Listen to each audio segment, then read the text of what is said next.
একে বাংলা রিপোর্টার্স ইউনিটের অন্যতম সদস্য, লেখক, সাংবাদিক, অনুসন্ধানী রিপোর্টার বেলাল আহমেদ বকুল।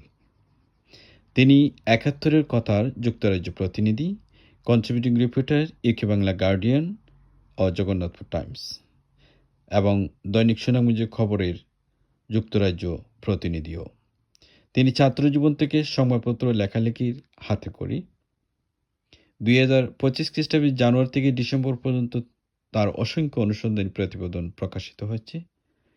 প্রায় ৩০টির উপরে অনুসন্ধানী রিপোর্ট তিনি জমা দিয়েছিলেন। তার প্রকাশিত এই অনুসন্ধানী রিপোর্টগুলো তথ্যভিত্তিক, বস্তুনিষ্ঠ।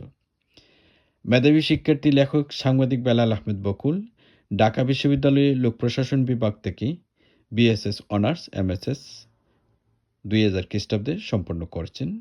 পাশাপাশি তিনি একজন আইনজীবী। সম্পন্ন করেছেন LLM international human rights law, university of Leicester, England থেকে। তাছাড়া তিনি ঢাকা বিশ্ববিদ্যালয় জালালাবাদ ছাত্র কল্যাণ সমিতির কার্যকরী কমিটির ১৯৯৭ খ্রিস্টাব্দে সাহিত্য সম্পাদক হিসেবে দায়িত্ব পালনকারী পারাবাত ম্যাগাজিনের সম্পাদনা করেন অত্যন্ত নিষ্ঠার সাথে। আরও অনেক সাহিত্য সম্পাদনায় তিনি সম্পৃক্ত আছেন। বর্তমানে সপরিবারে যুক্তরাজ্যে বসবাস করছেন, যুক্ত আছেন অনুসন্ধানী সাংবাদিকতায়।